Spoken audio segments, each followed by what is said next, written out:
की मुरली से हम स्वमान लेंगे, मैं बंधन मुक्त आत्मा हूँ। बंधन मुक्त आत्मा अर्थात लौकिक और अलौकिक कर्म और संबंध में आते हुए हद के भाव से मुक्त। इसके लिए विजन बनाएंगे। कर्म क्षेत्र में कर्म करते हुए मैं आत्मा बाबा की छत्र छाया में कर्म कर रही हूँ।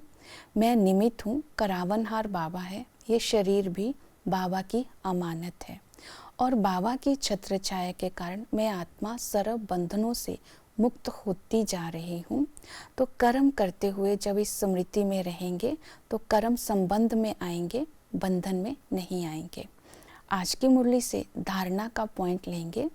ईश्वरीय डायरेक्शन पर ऊंच पद, ईश्वरीय डायरेक्शन पर चल ऊंच पद पाना है तो माता पिता को फॉलो करना है, अर्थात मम्मा और बाबा के समान श्रीमत पर चलना है। श्रीमत है धारणा करनी है और करानी है। आज की मुरली में बहुत सारी धारणाओं की बातें आई। सहनशील बनना है, महावीर बनना है, पवित्र बनना है, निश्चिंत रहना है, आत्म अभिमानी बनना है। तो इन सभी धारणाओं को हम जीवन में तभी ला सकते हैं अगर ये 3 बातें ध्यान में रखेंगे। बाबा ने कहा सुदामा मिसल तुम्हें बलिहार जाना है। तो बलिहार जाना अर्थात मेरापन ना हो, समर्पित भाव हो, शरीर का भी भान ना हो। इसके लिए आज हम अभ्यास करेंगे, जब भी समय मिले अशरीरी बनने का अभ्यास करेंगे। जितना अशरीरी बनते जाएंगे उतना देह अभिमान खत्म होता जाएगा, मोह से मुक्त होते जाएंगे, अंतमति सुगति हो जाएगी, एक बाबा की याद रहेगी। दूसरा, बंधन मुक्त बनना है तो बाबा ने कहा योग बल से बंधनों को काट कर तुम बंधन मुक्त बनो। योग बल अर्थात स्मृति स्वरूप बनना है। जब हम स्मृति स्वरूप बनेंगे तब हम योग का प्रयोग कर सकेंगे।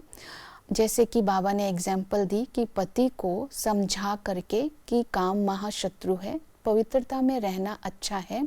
इस समय बाप को याद करने से हम स्वर्ग के मालिक बनेंगे।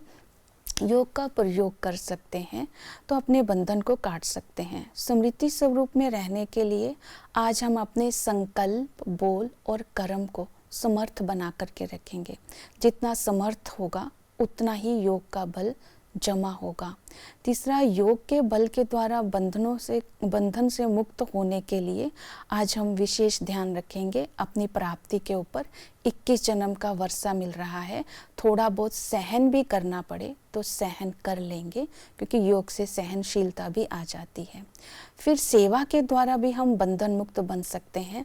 तो सेवा करने के लिए आज बाबा ने कहा कि मैं तुम्हें इस समय सेवा के लिए, जब तुम करते हो तो तुम चक्रवर्ती राजा बनते हो।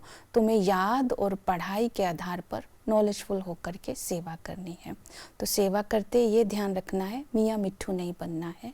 सेवा करते चक्रवर्ती कैसे बनते हैं? याद और पढ़ाई से, क्योंकि हम हद की इच्छाओं से मुक्त होकर के, लगाव मुक्त होकर जब ज्ञान सुनाते हैं तो विश्व का महाराजन बन जाते हैं रूहानी पालना करने से। ओम शांति।